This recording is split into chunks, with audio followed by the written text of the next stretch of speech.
Ya, bismillahirrahmanirrahim. Assalamualaikum warahmatullahi wabarakatuh. Perkenalkan, nama saya Rehan Izan Fahrezi dengan NIM saya 2161302. Di sini saya akan menjelaskan mengenai critical appraisal dengan jurnal saya yang berjudul Cost Effectiveness Analysis of Niraparib Maintenance Therapy in Chinese Patient with Platinum Sensitive Recurrent Ovarian Cancer. Langsung saja kita ke poin yang pertama. Di poin pertama ini terjawab di mana penelitian ini tujuannya untuk mengevaluasi efektivitas biaya dari niraparib dibandingkan dengan pengawasan rutin sebagai terapi pemeliharaan untuk pasien dengan kanker ovarium recurrent yang sensitif terhadap platinum di Tiongkok. Hal ini artinya menunjukkan bahwa pertanyaan yang diajukan jelas dan dapat dijawab. Yang kedua juga terjawab di sini, di mana model kelangsungan hidup dibangun dengan mensimulasikan perkembangan penyakit pasien kanker ovarium yang sensitif terhadap platinum menerima pengobatan niraparib atau pengawasan rutin, menunjukkan bahwa model ini mencakup dua alternatif terapi pemeliharaan niraparib dan juga pengawasan rutin. Penulis juga menjelaskan di sini pada pasien dalam kelompok niraparib diasumsikan menerima 2 kapsul 200 mg setiap hari sampai terjadi perkembangan penyakit atau toksisitas yang tidak dapat diterima. Dan jika pasien mengembangkan PD, pasien di kedua kelompok menerima pengobatan selanjutnya sampai kematian. Hal ini memberikan gambaran yang jelas tentang siapa yang menerima pengobatan, jenis pengobatan yang diberikan, dan juga frekuensi pemberian. Di poin ketiga ini juga terjawab, di mana niraparib berkhasiat dan dapat ditoleransi dengan baik terlepas dari status mutasinya breast cancer. Dan merujuk pada hasil NORA studi yang menunjukkan bahwa angkanya itu 18,3 versus 5,4 bulan, menunjukkan bahwa niraparib memberikan manfaat kelangsungan hidup yang lebih baik dibandingkan dengan pengawasan rutin. Berikutnya, poin 4 juga terjawab di mana eh, dalam analisis ini tak ada terdapat biaya baik itu pembelian obat, biaya administrasi, biaya kunjungan tidak lanjut, biaya pengobatan lanjutan, dan biaya pengelolaan efek samping dan juga biaya akhir masa pakai.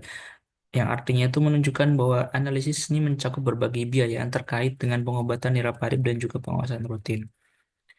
Nah, di poin 5 ini juga terjawab di mana hasil utamanya itu diukur adalah Quality Adjusted Life Years atau QALY dan juga Incremental Cost Effectiveness Ratio atau ICER yang merupakan metrik standar dalam analisis biaya efektivitas.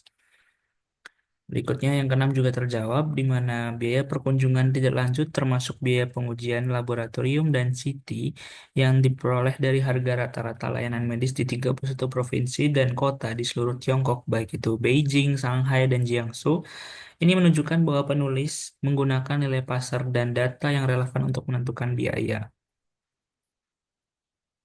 Di poin 7 ini juga terjawab, di mana menurut pedoman Cina untuk evaluasi farmakoekonomi, tingkat diskon tahunan sebesar 5% untuk biaya dan hasil kesehatan diterapkan, yang mana merupakan praktek standar dalam analisis ekonomi untuk memastikan bahwa nilai waktu dari uang diperhitungkan.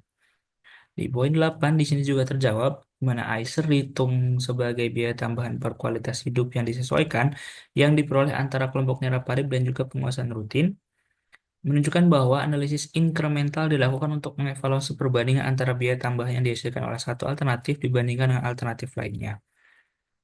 Di poin 9 ini juga terjawab di mana one way analysis sensitivitas deterministik atau DSA dan juga PS, PSA atau analisis sensitivitas probabilistik dilakukan juga untuk melakukan ketahanan hasil hasil kasus dasar.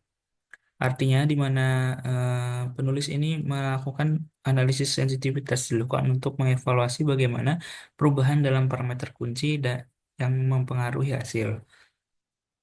Yang terakhir, di poin 10 juga terjawab di mana sebuah evaluasi ekonomi yang dilakukan di Amerika Serikat menunjukkan hasil yang serupa dengan penelitian yang terjadi di Cina ini dan juga menunjukkan bahwa terapi pemeliharaan dengan niraparib untuk kanker ovarium recurrent yang sensitif terhadap platinum tidak hemat biaya pada ambang batas WTP sebesar 100.000 dengan ICER-nya ada di angka 2,2 juta.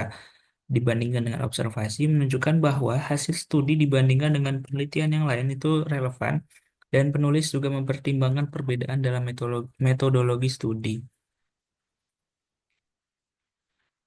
Oke, sekian presentasi dari saya. Kurang lebihnya mohon maaf. Terima kasih atas perhatiannya. Wassalamualaikum warahmatullahi wabarakatuh.